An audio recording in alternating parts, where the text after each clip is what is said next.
അസ്സലാമലൈക്കും. നമുക്ക് എല്ലാവർക്കും ആവശ്യമുള്ള ഒന്നാണ് പണം. ഹലാലായിട്ടുള്ള സമ്പത്തിന് വേണ്ടിയിട്ടാണ് നാം എല്ലാവരും ദുആ ചെയ്യാറുള്ളത്. നല്ല സമ്പത്ത് ഉണ്ടാവാനും ഐശ്വര്യം വർദ്ധിക്കാനും പണം ഉണ്ടാവാനും നാം ചെയ്യേണ്ട ഇസ്ലാമികപരമായിട്ടുള്ള ഒരു അമലിനെ കുറിച്ചിട്ടാണ് ഇന്നത്തെ വീഡിയോയിൽ പറയുന്നത്. പണം എത്ര കിട്ടിയാലും തികയുന്നില്ല. നമ്മുടെ ആവശ്യത്തിനുള്ള പണം നമ്മുടെ കയ്യിലില്ല. സമ്പത്തിലെ ബർക്കത്ത് കുറവ്. നമ്മുടെ ആവശ്യത്തിന് പണം തികയാഞ്ഞിട്ട് മറ്റുള്ളവരോട് കടം ചോദിച്ച് അവരുടെ കടം വീട്ടാൻ കഴിയാതെ ബുദ്ധിമുട്ടുന്നവർ, ലോൺ എടുത്തിട്ട് അത് അടക്കാൻ കഴിയാതെ ബുദ്ധിമുട്ടുന്നവർ, സാമ്പത്തികപരമായിട്ടുള്ള ഒരുപാട് ബുദ്ധിമുട്ടുകൾ സഹിക്കുന്നവർ, ഇവർക്ക് എല്ലാവർക്കും ഉപകാരപ്പെടുന്ന ഒരു വീഡിയോ ആണ് ഇന്നത്തെ വീഡിയോ.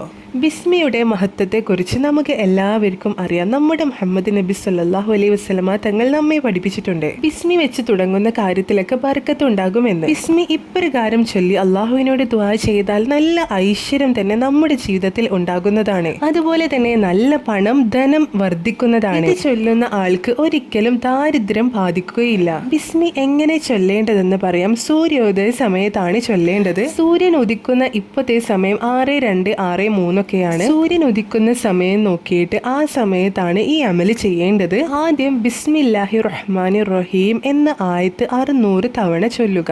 എന്നിട്ട് സ്വലാത്ത് 300 തവണ ചൊല്ലിയിട്ട് അള്ളാഹുവിനോട് ദുആ ചെയ്യുക. ഇങ്ങനെ പതിവാക്കി വന്നാൽ ഇൻഷാ അല്ലാഹ് ഉറപ്പ് പറയട്ടെ നല്ല ഐശ്വര്യവും പണവും വർദ്ധിക്കുന്നതാണ്. സമ്പത്തിൽ നല്ല വർധനവ് തന്നെ നിങ്ങൾക്ക് കാണാവുന്നതാണ്. നാം ഓരോരുത്തരും പേടിക്കുന്ന ദാരിദ്ര്യം എന്നത് നമ്മുടെ ജീവിതത്തിൽ ഒരിക്കലും വരികയില്ല. അത്രയ്ക്കും ശക്തിയുള്ള അമലാണിത്. എല്ലാവരും ചെയ്തു നോക്കുക. ഇങ്ങനെ ചെയ്യാനുള്ള തൗഫീഖ് അള്ളാഹു നമുക്ക് നൽകട്ടെ എന്ന് ദുആ ചെയ്തുകൊണ്ട് ഇന്നത്തെ വീഡിയോ ഇവിടെ നിർത്തുന്നു. ഇൻഷാ അല്ലാഹ് വീണ്ടും കാണാം.